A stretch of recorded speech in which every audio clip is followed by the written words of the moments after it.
नमः पार्वती पतये हर हर महादेव।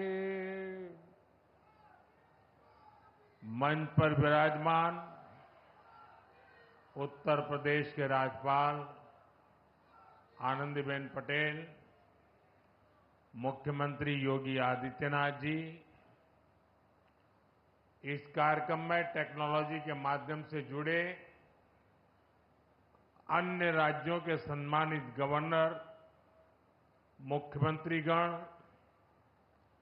केंद्रीय मंत्रिमंडल के मेरे साथी श्री नायडू जी, टेक्नोलॉजी के माध्यम से जुड़े केंद्र में मंत्रिमंडल के मेरे अन्य साथी, यूपी के उप मुख्यमंत्री केशव प्रसाद मौर्य और ब्रजेश पाठक जी, यूपी सरकार के अन्य मंत्रीगण, सांसद और विधायकगण और बनारस के मेरे प्यारे भाई और बहनों,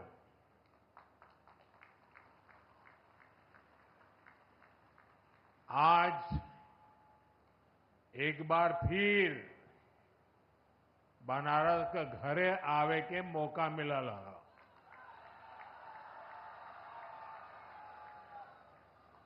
आज चेतगंज में नकटैया का मेला भी हो, धनतेरस, दीपावली और छठी मैया के त्योहार सब आवत है।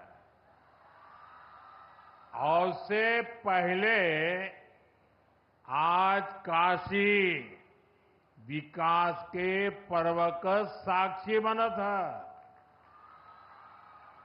आप सबके बहुत खूब बधाई।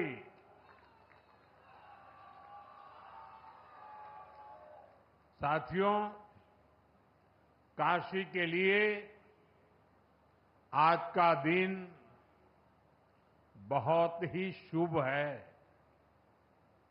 अभी मैं आंखों के एक बड़े अस्पताल कर उस अस्पताल का लोकार्पण करके आपके पास आया हूं और इसलिए आने में थोड़ी देर भी हो गई।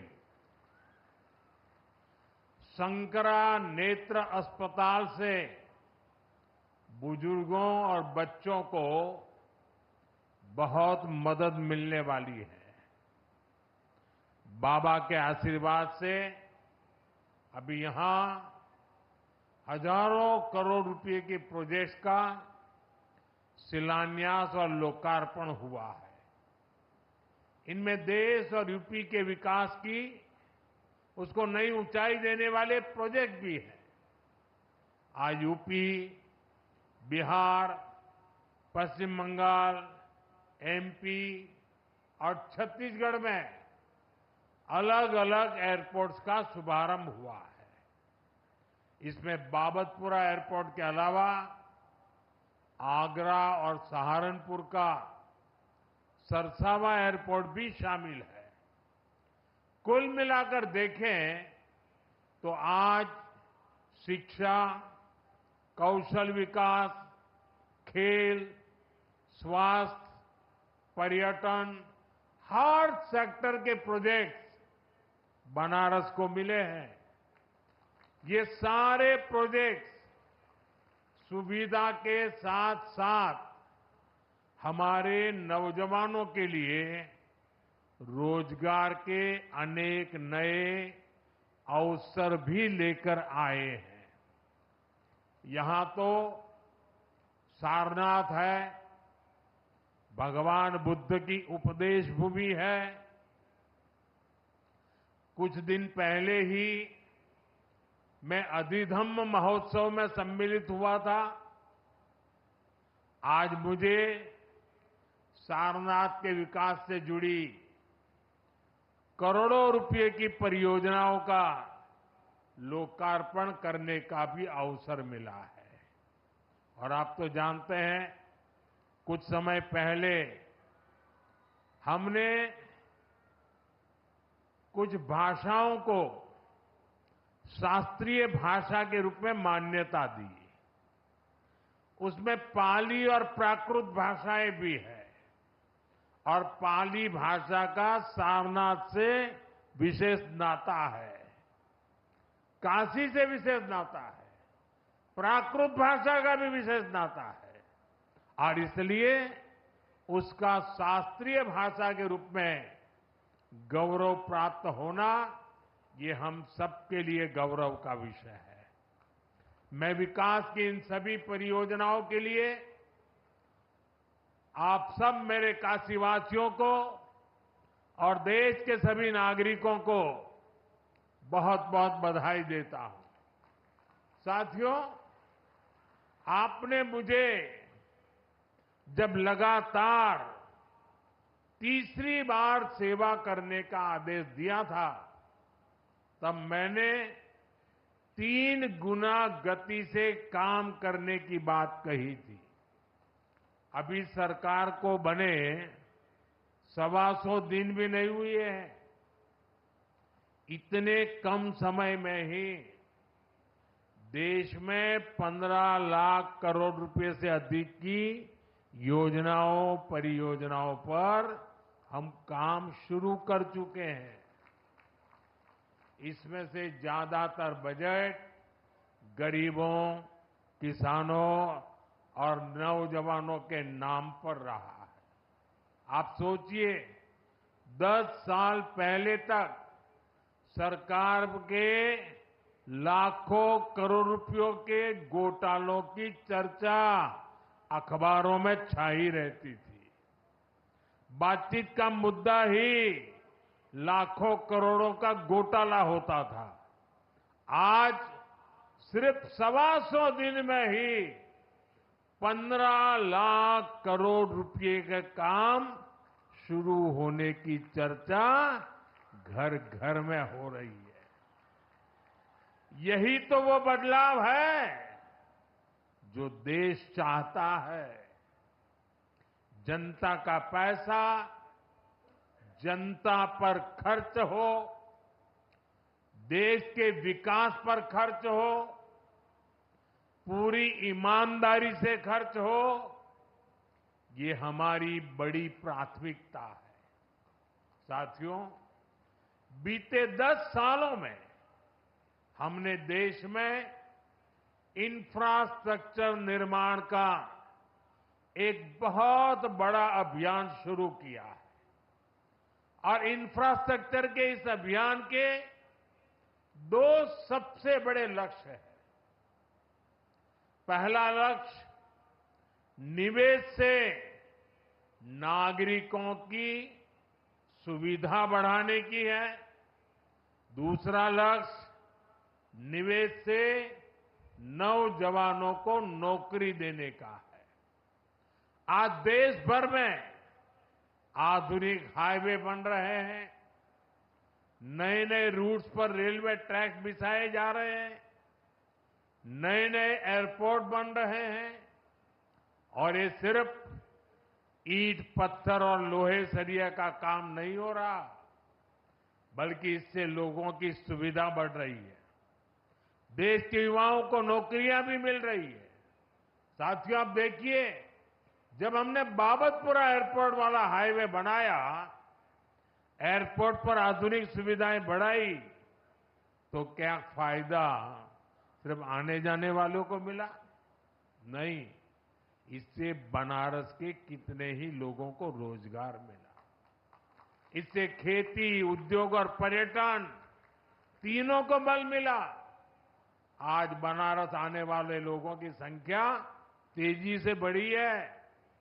कोई घूमने के लिए आ रहा है, कोई व्यापार के लिए आ रहा है और इसमें फायदा आपका हो रहा है। इसलिए अब जब बाबतपुर हवाई अड्डे का और विस्तार होगा तो आपको और ज्यादा फायदा होगा। आज इस पर काम भी शुरू हो गया है। ये काम जब पूरा हो जाएगा तो यहां ज्यादा विमान उतर पाएंगे। साथियों, आधुनिक इंफ्रास्ट्रक्चर के इस महायज्ञ में हमारे एयरपोर्ट्स, उनकी शानदार इमारतें आधुनिक से आधुनिक सुविधाएं आज दुनिया भर में चर्चा का विषय है। 2014 में हमारे देश में सिर्फ 70 एयरपोर्ट थे और नायडू जी ने अभी विस्तार से उसका वर्णन किया। आज 150 से ज्यादा एयरपोर्ट है और जो पुराने एयरपोर्ट है हम उन्हें भी रिनोवेट कर रहे हैं। पिछले साल देश में 1 दर्जन से अधिक एयरपोर्ट पर नई सुविधाओं का निर्माण हुआ, मतलब हर महीने एक। इनमें अलीगढ़, मुरादाबाद, श्रावस्ती और चित्रकूट एयरपोर्ट भी शामिल है। अयोध्या भी एक भव्य इंटरनेशनल एयरपोर्ट हर रोज राम भक्तों का स्वागत कर रहा है।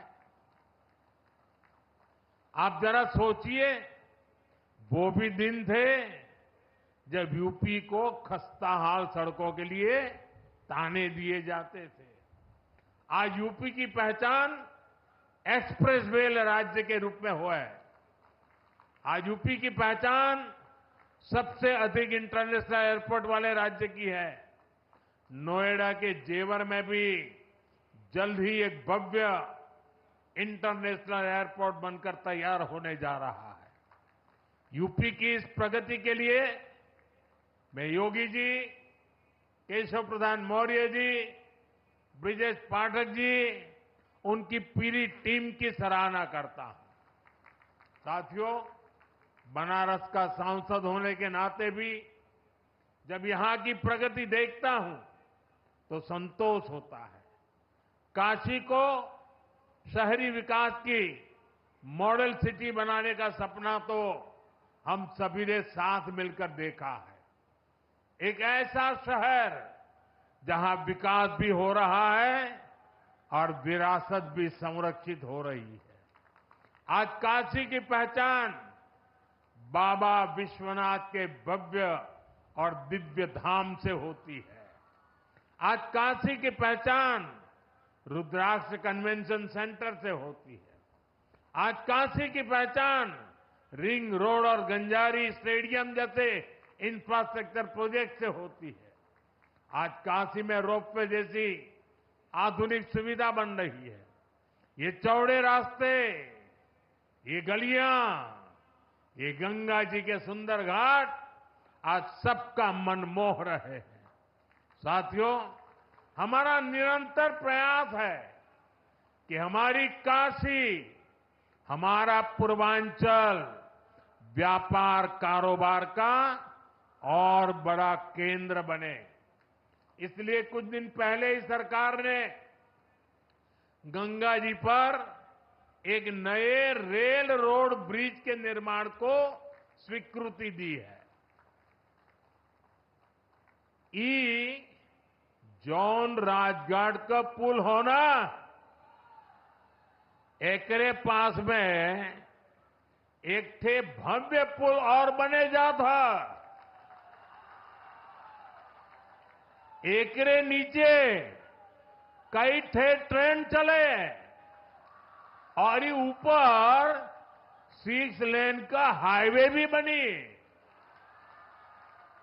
एकर लाभ बनारस और चंदौली के लाखन लोगन के मिले।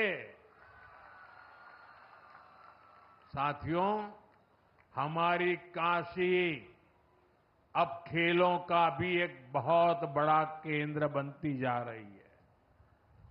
सीगरा स्टेडियम अब नए रंग रूप में आपके सामने है। नए स्टेडियम में राष्ट्रीय प्रतियोगिताओं से लेकर ओलंपिक तक की तैयारियों के इंतजाम हो गए हैं। यहां खेलों की आधुनिक सुविधाएं बनी हैं। काशी के नौजवान खिलाड़ियों का सामर्थ्य क्या है, ये सांसद खेल प्रतियोगिता के दौरान हमने देखा है। अब पूर्वांचल के हमारे बेटा बेटी का बड़ा खेल के तैयारी बढ़े। अच्छी सुविधा मिल गई है। साथियों, समाज का विकास तब होता है जब समाज की महिलाएं और नौजवान सशक्त होते हैं। इसी सोच के साथ सरकार ने नारी शक्ति को नई शक्ति दी है। करोड़ों महिलाओं को मुद्रा लोन देकर उन्हें व्यापार करने की सहूलियत दी गई है। आज हम गांव-गांव में लखपति दीदी बनाने के लिए काम कर रहे हैं। आज गांव की हमारी बहनें अब ड्रोन पायलट भी बन रही है। और ये तो काशी है, यहां साक्षात शिव भी माता अन्नपूर्णा से भिक्षा मांगते हैं।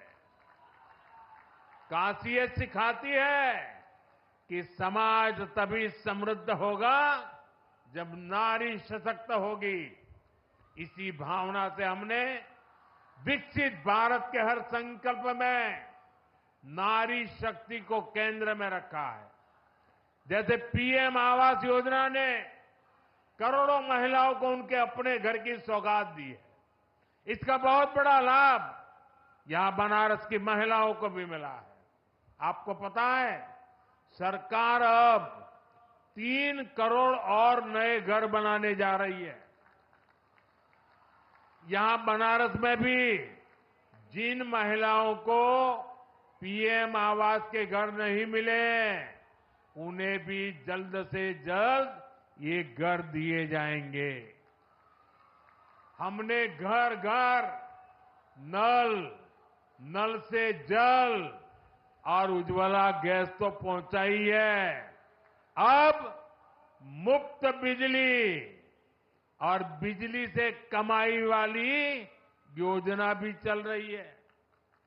पीएम सूर्य घर मुफ्त बिजली योजना से हमारी बहनों का जीवन और आसान होने वाला है।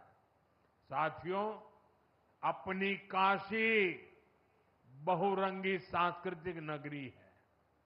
यहां भगवान शंकर का पावन ज्योतिर्लिंग है, मणिकर्णिका जैसा मोक्ष तीर्थ है, यहां सारनाथ जैसा ज्ञान स्थल है। दशकों दशक बाद बनारस के विकास के लिए इतना काम एक साथ हो रहा है। वरना काशी को तो जैसे उसके हाल पर छोड़ दिया गया था। इसलिए आज मैं हर काशीवासी के सामने एक सवाल उठा रहा हूं। आखिर वो कौन सी मानसिकता है जिसके चलते पहले काशी को विकास से वंचित रखा गया? 10 साल पहले की स्थिति याद करिए। बनारस को विकास के लिए तरसाया जाता था।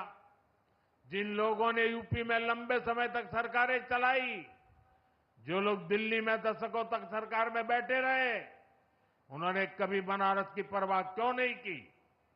इसका जवाब है परिवारवाद और तुष्टीकरण की राजनीति। कांग्रेस हो या समाजवादी पार्टी, ऐसे दलों के लिए बनारस का विकास न पहला प्राथमिकता में था, न भविष्य में कभी होगा। इन दलों ने विकास में भी भेदभाव किया, जबकि हमारी सरकार सबका साथ सबका विकास के मंत्र पर चलती है। हमारी सरकार किसी योजना में भेदभाव नहीं करती। हम जो कहते हैं वो डंके की चोट पर करके दिखाते हैं। अयोध्या में भव्य राम मंदिर बनेगा। आज अयोध्या में हर रोज लाखों लोग रामलला के दर्शन करने जा रहे हैं। महिलाओं को विधानसभा और लोकसभा में आरक्षण की बात भी वर्षों से लटकी रही थी। यह ऐतिहासिक काम भी हमारी सरकार ने पूरा किया है। 3 तलाक की कुरीति से कितने ही परिवार पीड़ित थे। मुस्लिम बेटियों को इससे मुक्ति दिलाने का काम हमारी सरकार ने किया। ये भाजपा सरकार ही है जिसने ओबीसी आयोग को संवैधानिक दर्जा दिया। ये भाजपा सरकार है एनडीए सरकार ही है जिसने बिना किसी का हक छीने गरीबों को 10% आरक्षण दिया। साथियों, हमने अपना काम किया, नेक नियत से नीतियां लागू की, ईमानदारी से देश के हर परिवार का जीवन बदलने का प्रयास किया। इसलिए देश भी हमें लगातार आशीर्वाद दे रहा है। अभी हरियाणा में हमने देखा है कि कैसे वहां तीसरी बार लगातार भाजपा की सरकार बनी है। जम्मू कश्मीर में भी भाजपा को रिकॉर्ड वोट मिले हैं। साथियों, आज भारत के सामने परिवारवादी राजनीति का भी बहुत बड़ा खतरा है। ये परिवारवादी सबसे ज्यादा नुकसान देश के युवाओं को करते हैं। ये कभी भी युवाओं को मौका देने में विश्वास नहीं करते। इसलिए मैंने लाल किले से एक आह्वान किया है, मैं देश के 1 लाख ऐसे नौजवानों को राजनीति में लाऊंगा जिनके परिवार का राजनीति से कोई लेना देना नहीं है। ये भारत की राजनीति की दिशा बदलने वाला अभियान है। ये भ्रष्टाचार और परिवारवादी मानसिकता को मिटाने का अभियान है। ये काशी के उत्तर प्रदेश के नौजवानों से भी कहूंगा कि आप खुले मन से नई राजनीति की धुरी बने। काशी का सांसद होने के नाते मैं यहां के नौजवानों को ज्यादा से ज्यादा आगे लाने के लिए प्रतिबद्ध हूं। साथियों, काशी का ये मंच एक बार फिर पूरे देश के नए विकास प्रतिमानों का आरंभ स्थल बना है। काशी एक बार फिर राष्ट्र को नई गति देने का साक्षी बनी है।